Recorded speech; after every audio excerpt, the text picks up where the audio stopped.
Je m'appelle Jeanne-Sophie de Bavière, duchesse et reine d'Autriche par mon mariage avec Albrecht IV.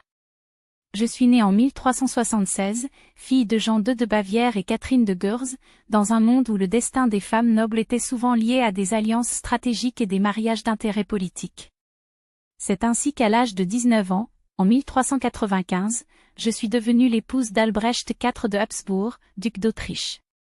Ce mariage scella l'alliance entre nos deux familles puissantes, consolidant l'influence des Habsbourg dans la région. Les années qui suivirent mon mariage furent marquées par des événements tumultueux.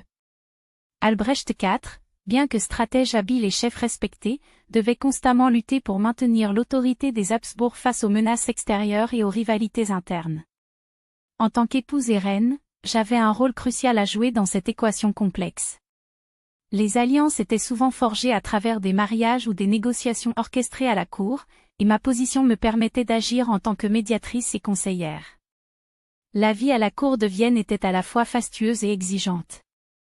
Les banquets somptueux, les réceptions diplomatiques et les cérémonies religieuses constituaient une partie essentielle de notre quotidien. Cependant, derrière ces apparences de grandeur se cachaient souvent des intrigues politiques et des conflits de pouvoir. Mon devoir était de maintenir l'équilibre entre les intérêts des différentes factions à la cour tout en veillant à la stabilité de notre règne. En 1397, j'ai donné naissance à notre fils Albrecht V, un moment de joie et d'espoir pour la maison de Habsbourg. L'arrivée d'un héritier était non seulement une bénédiction personnelle, mais aussi un événement politique majeur.